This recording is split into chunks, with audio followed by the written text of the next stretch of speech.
Queridos amigos, estamos iniciando nuestra jornada con la palabra del Señor. Y hoy, la lectura del libro del Génesis, estamos con el capítulo 4, del 1 al 15 y luego el versículo 25. El hombre conoció a Eva, su mujer, que concibió y dio a luz a Caín.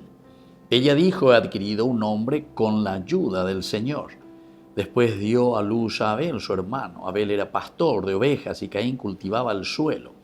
Pasado un tiempo, Caín ofreció al Señor dones de los frutos del suelo. También Abel ofreció las primicias y la grasa de sus ovejas.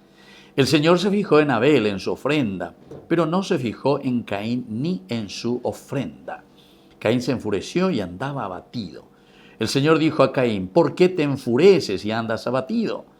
¿No estarías animado si obras bien? Pero si no obras bien, el pecado acecha a la puerta y te codicia. Y aunque tú podrás dominarlo. Caín dijo a su hermano Abel: vamos al campo. Cuando estaban en el campo, Caín atacó a su hermano Abel y lo mató.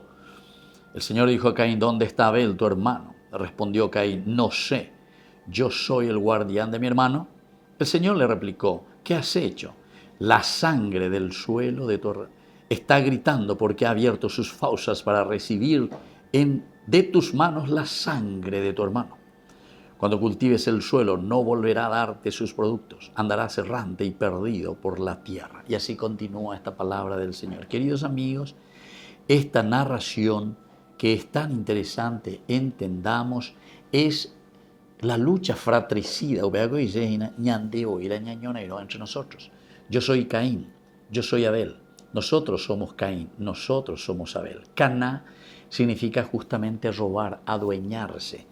Y esta es la consecuencia de una madre, Eva. Yo me he adueñado.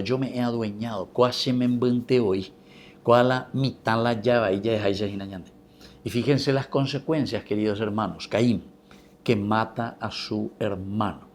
El adueñarse de la vida de los demás, el querer adueñarse y no ayudar a crecer esa vida que Dios ha regalado a la humanidad, pero a través de nosotros.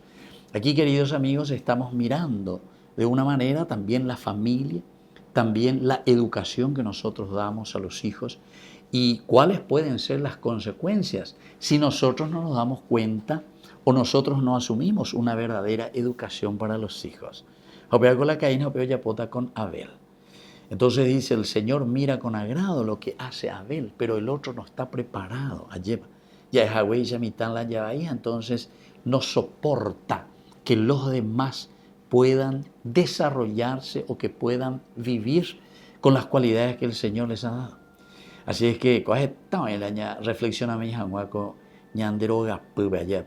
familia mirás la relación entre hermanos y que no lleguemos a una relación fratricida. Que la bendición de Dios descienda sobre cada uno de nosotros y especialmente todos que somos hermanos, el Padre y el Hijo y el Espíritu Santo. Amén.